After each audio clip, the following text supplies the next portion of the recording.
Olha aí, abre aí. Bom, por que Davi Alcolumbre se recusa? Bom, o buraco é mais fundo, vamos lá. Aí tá, tem vários aqui, vamos seguir o fio. Processos no STF. Bom, Alcolumbre já foi alvo de 2 inquéritos que acusavam de usar notas frias na prestação de contas eleitoral. Ambos foram arquivados por Rosa Weber. Mas, vamos lá, pode baixar, Breno, vai baixando. Alcolumbre é alvo de um processo que corre em sigilo no Supremo e agora está nas mãos de Flávio Dino. A acusação é de que ele teria recebido pelo menos 2 milhões em rachadinha. Pode baixar. Investigações da família. Não só o senador que tem investigação e processo na sua família também está na mira do judiciário. Inclusive tem o dossiê aí dos escândalos da família. Pode baixar. Isaac Alcolumbre, o primo. De acordo com a operação Vicari, realizada pela Polícia Federal, noticiada pela CNN, Isaac seria suspeito de integrar um grupo internacional de tráfico de drogas, usando um aeródromo próprio no Amapá como base logística. Eita nós, pode baixar. José Alcolumbre, irmão e primeiro suplente, investigado na Operação Voto Limpo da PF por suspeito de compra de votos, sendo apreendido dinheiro, material de campanha e lista de eleitores. Pode baixar. Alberto Samuel Alcolumbre, o irmão.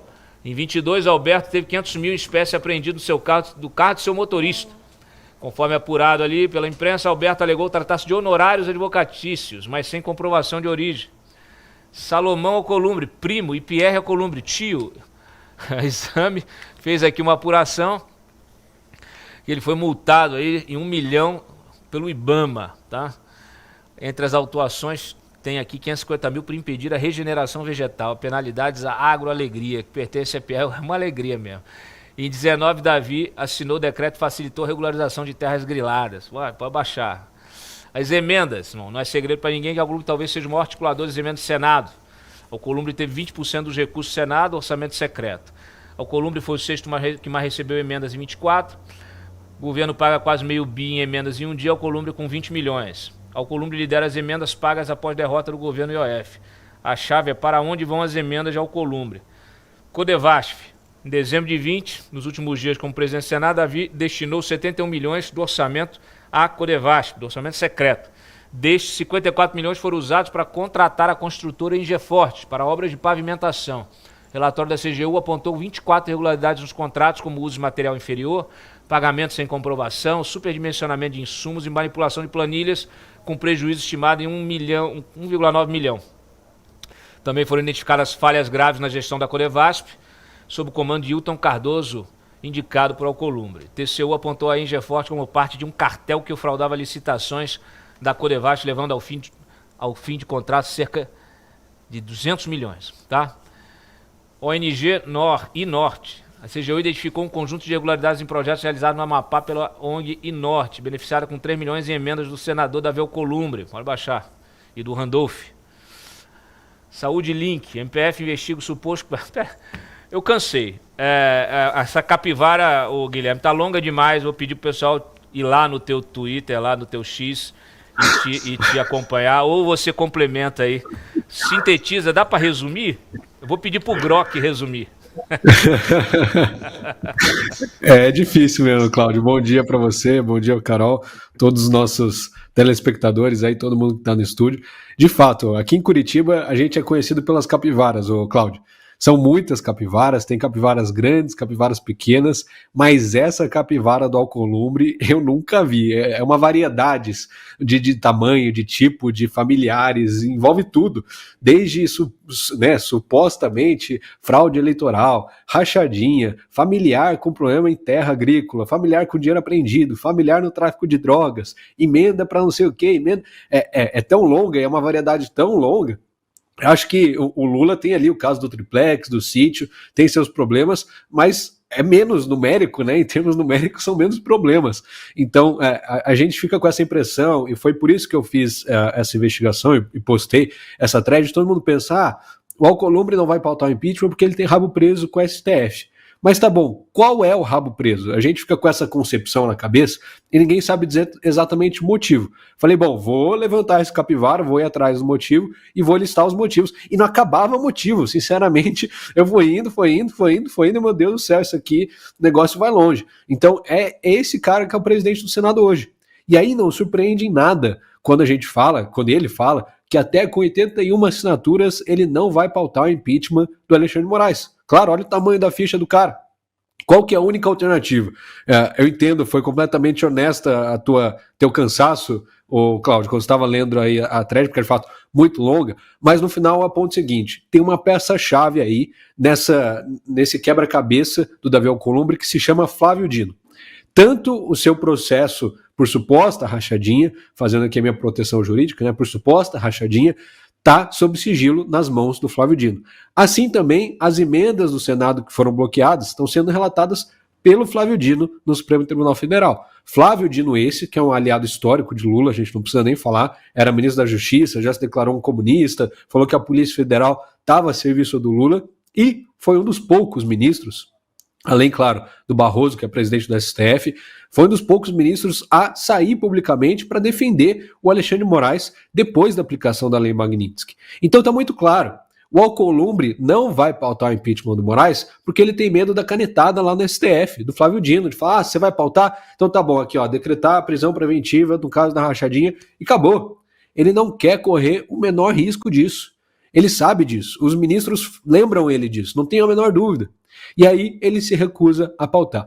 Como que a gente tem, quais são as nossas alternativas? E agora é aí que o pessoal precisa entender o tamanho do esforço dos deputados lá naquele dia da obstrução, que eles obstruíram a Câmara, tanto o Senado quanto a Câmara dos Deputados por quase 2 dias inteiros, e aí eles liberaram depois de um acordo que protocolariam primeiro, entraria na pauta primeiro, o fim do foro privilegiado. Por quê? O pessoal estranhou, poxa, mas por que o fim do foro? A gente precisa da anistia, precisa do impeachment. Ora, se a gente não tirar os processos dos deputados e senadores das mãos dos ministros do STF, não vai nada para frente.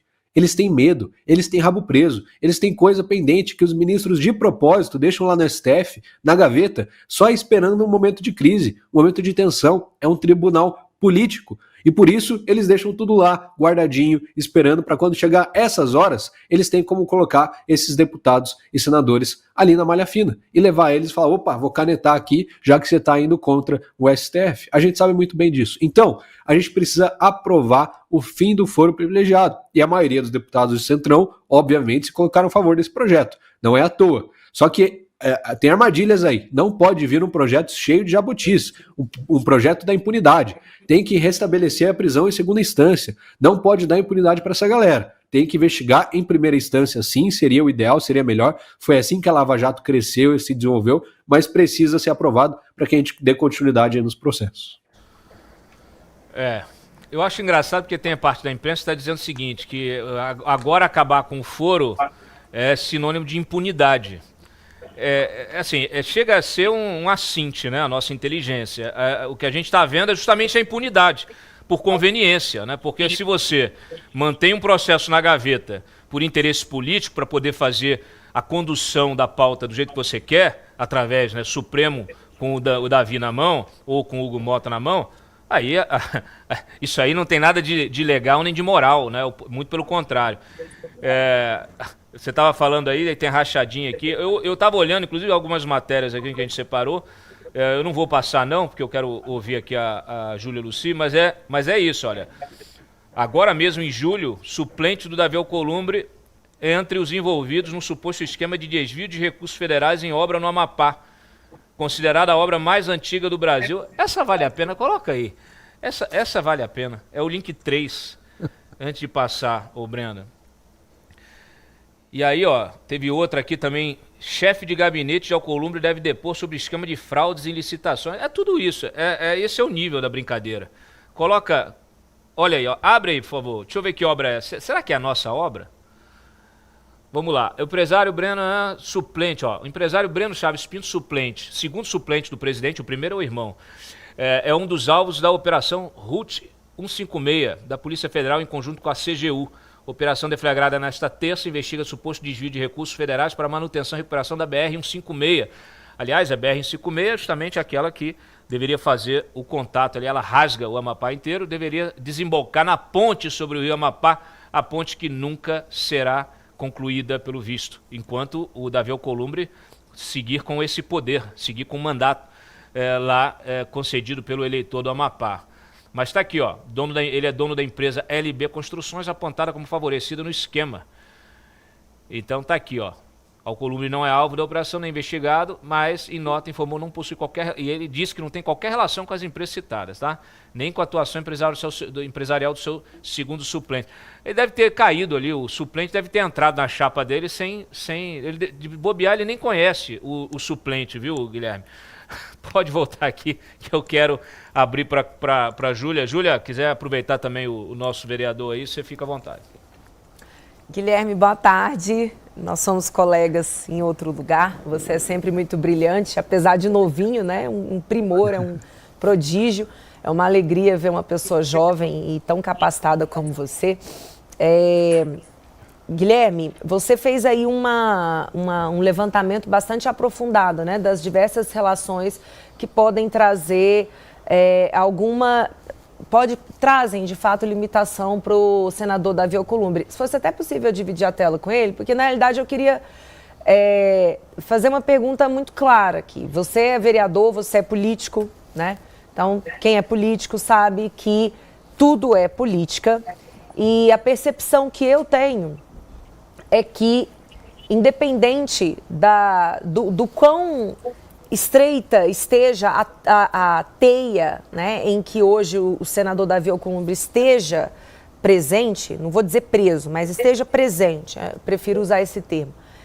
Se for uma decisão tomada no Supremo de que está na hora do ministro Alexandre de Moraes sair, porque ele se tornou uma peça incômoda, inclusive para os demais ministros, isso vai acontecer. Eu queria saber se você compartilha dessa minha visão. Bom dia, Júlia. É um prazer compartilhar essa bancada aqui contigo também. Com certeza, a gente sabe que, mais do que nada, o STF é completamente político, assim como é a presidência da Câmara, do Senado. Se o Gilmar Mendes amanhã acordar falando, chega do Alexandre de Moraes, pode tirar ele aí, pauta impeachment e dane-se, não tenho dúvida que isso vai acontecer. A gente sabe da dificuldade que disso acontecer, porque não só depende da vontade de um homem como Gilmar Mendes, porque ali, claro, os outros ministros praticamente seguem o que ele diz como decano, ele é muito influente na Suprema Corte, a gente sabe disso, sabe dessa influência que ele tem, mas qual que é o receio deles? Um possível impeachment cria precedente, fragiliza eles mesmos. E aí que está a questão. Beleza, o pensamento deles deve ser o seguinte, ok, Alexandre de Moraes foi sancionado pela Lei Magnitsky, estou vendo o que está acontecendo com ele não consegue fazer Pix, a esposa dele não consegue usar cartão de crédito, a vida deles ficou completamente inviabilizada, não quero que isso aconteça comigo, mas poxa, vou deixar tirarem ele, amanhã pode ser eu. E aí esse medo, esse raciocínio pode permear a cabeça dos ministros que por tanto tempo almejaram atingir aquela cadeira e ter o cargo vitalício, ou ficar lá até bater a idade e se aposentarem. Ou seja, o perigo para eles hoje é zero. Se eles aceitam, a partir de amanhã, o impeachment do Moraes ser pautado, cria o precedente de, gerou uma instabilidade. Pela primeira vez na história do Brasil, um ministro da Suprema Corte foi impeachado. E aí exige essa grande preocupação. Por isso que, sinceramente, acho que a chance disso acontecer é de 1%. E olha lá. Então, a não ser que venha a Lei Magnitsky para mais ministros, a não ser que também chegue no Alcolumbre, no Gumota, a não ser que a gente descubra coisas novas, que tenham fatos novos, hoje saiu na imprensa que os ministros estariam pedindo para o Moraes ser um pouco mais equilibrado nas decisões, né, para se conter um pouco mais. Eu acho que esse é o máximo que eles chegariam. Duvido que aprovariam que fosse pautado o pedido de impeachment. Ainda mais o Flávio Dino, que, como eu falei, é quem tem ali o Davi Alcolumbre nas mãos. Se ele quiser dar uma canetada lá, assim como Alexandre de Moraes, nada vai impedir, teoricamente, né? Nem mesmo a Constituição, que deveria ser o nosso texto sagrado aí da nossa democracia. Mas não. Então, ao meu ver, é muito perigoso. Por isso a necessidade da gente aprovar o fim do